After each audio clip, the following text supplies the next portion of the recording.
Welcome to the final video in the Ranorex Studio Quick Start series.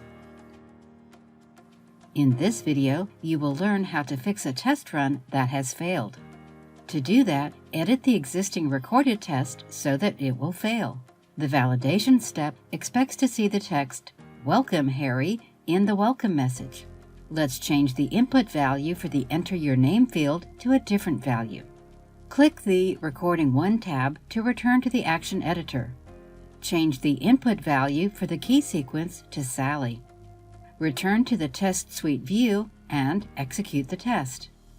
The test run fails, as shown in the test run report. In a real-life situation, you wouldn't hard-code a data value in the Enter Your Name field. Instead, you would use an internal data table or an external source, such as an Excel file, CSV file, or SQL database connector. To see how to set up data-driven testing, refer to the Ranorex Studio User Guide, which is linked in the video description. For now, change the input value back to Harry. The test completes successfully. This concludes the Ranorex Studio Quick Start video series.